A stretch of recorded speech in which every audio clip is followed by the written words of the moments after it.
Here's a grand piano, and here's an upright piano, but what's the difference, and which is better? I'll tell you straight away that the grand piano is the superior instrument, but I want to share with you why you shouldn't necessarily buy one. And we're also going to go through the differences between the grand piano and the upright piano and what kind of piano I'd suggest depending on what level you're currently at. There's two things that I want you to bear in mind throughout this comparison, and that's that I first of all think of the grand piano and the upright piano as almost being two entirely different instruments. And the second is that even when we go to a piano shop and try out 30 pianos, they could be from the same make, the same model, the same year.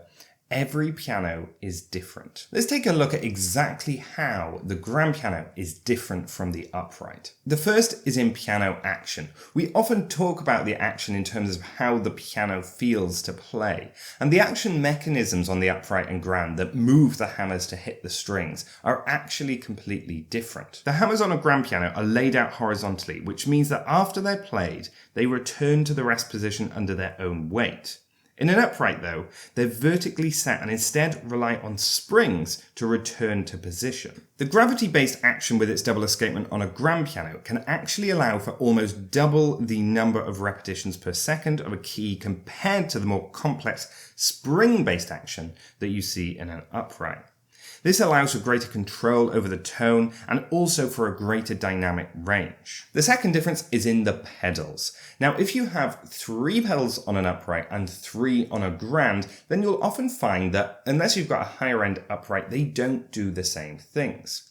The sustain pedal on the right hand side has the same effect on both pianos. So when you press the pedal down, it lifts up the dampers and this allows the strings to vibrate. They do achieve this though through a different mechanism, and in my experience you do have greater control over the pedal on a grand piano. The middle pedal on a grand is called the sostenuto pedal, and this allows for selected notes only to be sustained while all others are dampened.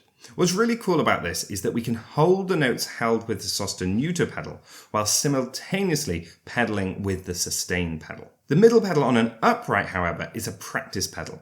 It simply places a piece of felt between the hammers and the strings, which greatly reduces the volume of the piano. The pedal on the left-hand side is known as the una corda or soft pedal. Also known as the shift pedal, on the grand piano it moves the entire action to the right-hand side, which changes where the hammers hit the strings. The hammerhead, which has a wooden core covered in felt, hits the string in the same place over and over again, and this compacts the felt on top of the hammerhead, which leads to a brighter sound. You can actually see the indentation in the hammerhead itself from where it's hit the string so many times. But when you move the action to the side, the hammer is now hitting the string with a much fluffier and less compacted part of the hammerhead. This really softens and mellows the tone of the note. And not only this, but the hammer now only hits 2 out of 3 of the strings, which reduces the volume of the notes. The soft pedal on the upright simply tries to mimic this effect by moving the hammers closer to the strings, which reduces its volume. But what this doesn't do is change the tone of the note in the same way as you saw on the grand piano. Sound is the biggest difference. The soundboard in an upright is positioned vertically, and the pianos are often sat against walls, which means that all of the sound that you're hearing is actually being reflected off the wall in front of you. The sound out of a grand piano, however, is much more immersive. It comes out the top of the piano and the bottom of the piano, and it completely surrounds you in sound that's coming directly from the instrument. That all being said, uprights do offer some distinct advantages over the grand piano, and here are some of the reasons why you might want to go for an upright instead. The first is space saving. The grand piano obviously takes up a lot of floor space, but the vertical design of the upright means it can sit against most walls in most rooms. The second is affordability. The upright is more budget friendly than the grand piano, and I always recommend getting a good quality upright over an old grand. The third is maintenance and transportation. Upright pianos are cheaper and easier to clean, move, and maintain than grand pianos. The fourth one is silent piano systems. Now, if you've got neighbors and you want to practice at night or sometimes when you need to be a little bit quieter, then silent systems can allow you to do that by using headphones instead of creating sound out of the actual piano.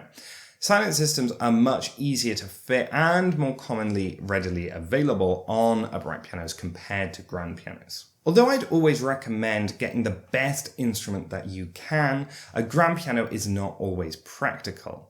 So if you go the route of the upright piano, then what I suggest is making sure that you have access to, or you try finding out if there's a grand piano in your local area. You can often find these in churches or practice rooms so that you can practice on a grand piano and gain all the benefits from hearing and developing using that piano without actually having to purchase one yourself. Thanks for watching. Do subscribe and hit the notification bell for more piano challenges, tutorials and videos, and I'll see you in the next one.